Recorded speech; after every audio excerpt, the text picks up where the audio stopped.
If you say white, they say black. If you tell them that this is a watch, they'll tell you it's a clock. Difficult people are all around us today, and they have this uncanny ability to irritate us, make us feel angry, disregard them as well as their opinion. Today, I want to help you out with this and give you 3 tips that will allow you to deal with difficult people in your own life, be they your boss, someone that you're in a problematic relationship with, your child, or anyone else.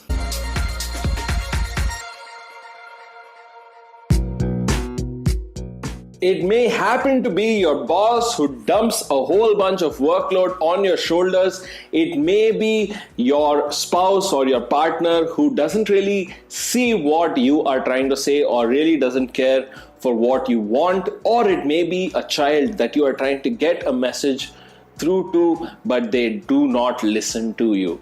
Difficult people all have this one uncanny ability, and that is to piss us off and tell us that no, your opinion doesn't matter. Recognize that a difficult person is only trying to have their way over yours. And if you want to deal with them, you need to recognize that losing your temper isn't the best thing to do. You want to refrain from that and actually analyze what is going wrong. Why are difficult people getting to me so badly? And what can I do to improve the situation? That's what you want to ask yourself. So keeping in mind all of this, you need to recognize, why do difficult people actually create this kind of response from you? They may be of 2 kinds. One is someone who has similar values to you or dissimilar values to you. Now, someone who has similar values, these are the people whom you can live harmoniously with. There may be some opinions that you don't see eye to eye about, but it's okay, you can let that slide. However, someone who you do not see eye to eye with, someone with dissimilar values, oh my God, you cannot stand them. That they are going to be difficult this time and every other time after that.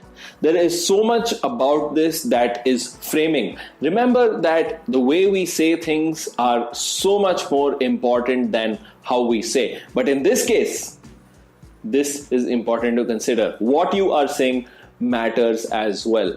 Remember that when we talk about difficult people, it's usually framing things that have happened in the past where, oh, they have been difficult before. My boss hates me, my boss hated me, and my boss will hate me if I don't do this job. Or my wife will get absolutely mad at me if I do not do this. Remember that in all of this, especially with dissimilar values, there are lots of ifs and buts associated with the relationship. And that's where problems actually arise. That only if you do this, but if you don't do this, that's the only way this relationship will sustain itself. And that's why it's important to recognize that having your own state of mind and recognizing what is being said under what circumstances, the way things are being framed, that is so important. So recognize this as something that needs to be kept in mind. Be mindful of what you are saying and how you are saying it and whom you are saying it to. In case it is someone who is of a similar value set, it's going to be easier to communicate this. Whereas someone who does not even have anything remotely associated with you in terms of something that you share, or you just have to deal with them because they're in your workplace or you interact with them on a regular basis, you just have to learn to deal with them. And that's where all of this comes into play. So the first thing that you need to do is recognize and stay in the present. Stay in the present and avoid looking at things from the past. Avoid looking at things that are going to happen in the future. Stay with where things are now. So you could say a statement like, my boss is difficult at times, or my spouse is being difficult right now, but I hope in future, remember how I'm framing it is very important, that in future, I hope they decide to do things differently, or they see eye to eye with me on this. And for that to happen, you need to immediately shift how you are talking about the situation. So you disregard things that have happened in the past, or you frame it in the way that, hey, this happened in the past. This is where we stand now. here's how we can move forward in the future. If you can frame it in this fashion, then you are more likely to help the situation and yourself and the other person as well. So stay in the present, stay focused on what needs to happen. Once you have actually understood that you are staying in the present, you need to move into the next thing, and that is staying neutral.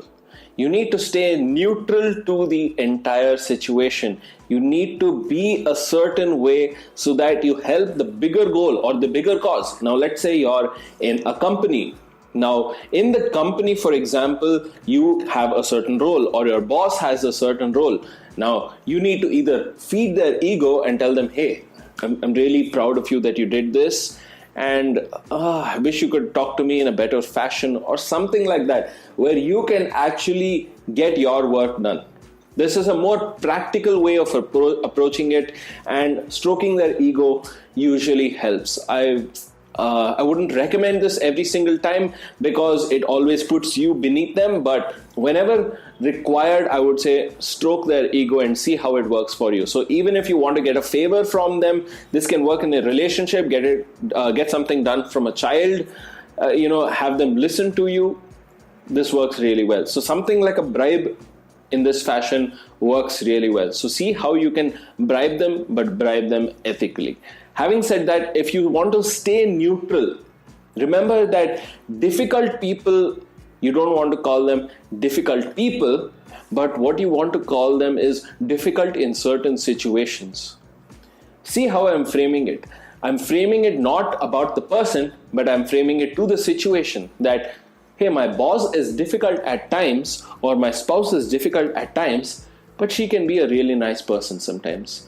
But he can actually make me happy at times, and he can praise me whenever I have done something well. Again, it's all about framing. How do I actually picture the situation and how do I benefit both parties? That's the most important thing. So when you stay neutral, you don't blame the person. You blame only the situation, or you blame the opinion. Then you are creating harmony. And that's the most important thing. And the third thing that involves all of this stuff, puts it all together, is what are the needs? What is the exact thing that requires accomplishment at this point of time? What is the goal that you are trying to accomplish? And you frame that in the form of a negotiation almost. How can I benefit the other person? How can I benefit myself? How can we benefit each other? These are profound questions that you can ask yourself around anyone, and anyone who is being difficult with you or whom you find difficult.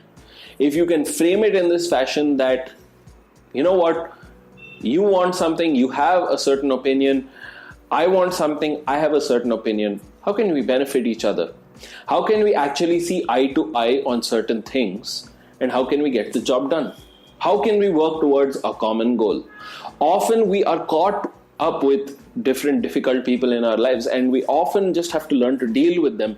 And using these 3 tips effectively, that's what allows us to achieve a certain goal. Now, there may be different political parties or religious groups that don't see eye to eye, but remember that each person is focusing on the larger goal, that is the benefit of other people, giving them guidance or giving them a certain thing that they feel is important. But at the same time, creating conflicts is what is going to further an already present problem.